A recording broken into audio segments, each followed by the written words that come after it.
Hello students, आज हम लोग को फ्यूचर इम्परफेक्ट या फ्यूचर कंटिन्यूअस टेंस के बारे में पढ़ना है। यानी हम लोग फ्यूचर इम्परफेक्ट या फ्यूचर कंटिन्यूअस टेंस पढ़ेंगे कि फ्यूचर इम्परफेक्ट टेंस किसे कहते हैं, इसका पहचान क्या है, इसका स्ट्रक्चर क्या है।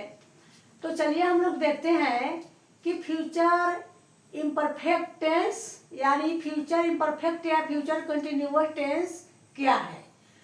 तो इसमें जो कार्य भविष्य में होने की संभावना रहता है, यानी कार्य लगातार जारी रहेगा, तो इसे फ्यूचर इम्परफेक्ट या फ्यूचर कंटिन्यूअस टेंस कहते हैं।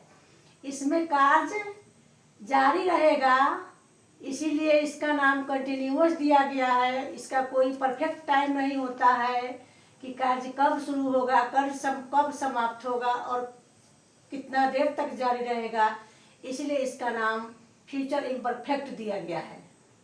तो इसे हम फ्यूचर इम्परफेक्ट या फ्यूचर कंटिन्यूअस टेंस भी कहते हैं। इसमें समझ में आ गया कि इसमें कार्य लगातार जारी रहेगा। भविष्य में कार्य लगातार जारी रहेगा, उसे फ्यूचर इम्परफेक्ट या फ्यूचर कंटिन्यूअस टेंस कहा जाएगा। अब इसका पहचान, यानी हम कैसे पहचानेंगे कि कौन सा सेंटेंस फ्यूचर इम्परफेक्ट या फ्यूचर कंटिन्यूअस टेंस का है या होगा। तो यहाँ पर पहचान डिटेल रूप में लिखा हुआ है। जिस हिंदी वाक्य के अंत में रहा होगा, रही होगी, रहे होंगे, रहा होगा इत्यादि लगा रहे, तो यह वाक्य फ्यूचर इम्परफेक्ट या फ्यूचर कंटिन्यूअस टेंस का होता है। इसी से हम लोग पहचानेंगे कि कौन यह सेंटेंस फ्यूचर इम्परफेक्ट या फ्यूचर कंटिन्यूअस टेंस का है। यहाँ पर लास्ट में, सेंटेंस के लास्ट में लिखा रहेगा रहा होगा, रही होगी, रहे होंगे, रहा होगा। तो हम लोग पहचान जाएंगे, समझ जाएंगे कि यह सेंटेंस फ्यूचर इम्परफेक्ट या फ्यूचर कंटिन्यूअस टेंस का है। अब इसका स्ट्रक्चर यहाँ पर है, लिखा हुआ है बनाने का, यानी pattern. Subject plus helping verb shall या will plus be plus verb का चौथा रूप प्लस ऑब्जेक्ट। यहाँ पर हेल्पिंग वर्ब के रूप में शैल या विल है। अब इसका एग्जाम्पल यहाँ लिखा हुआ है, I shall be reading a book. I shall be reading a book, मैं किताब पढ़ रहा हूँगा। इसका मीनिंग होगा मैं किताब पढ़ रहा हूँगा। दूसरा एग्जाम्पल है, you will be playing cricket. आप क्रिकेट खेल रहे होंगे या तुम क्रिकेट खेल रहा होगा। इसका मीनिंग होगा तुम क्रिकेट खेल रहा होगा। इसमें आई और यू सब्जेक्ट हो गया, यहाँ पर शैल बी और विल बी हेल्पिंग वर्ब हो गया, रीडिंग और प्लेइंग वर्ब का चौथा रूप हो गया, बुक और क्रिकेट ऑब्जेक्ट हो गया।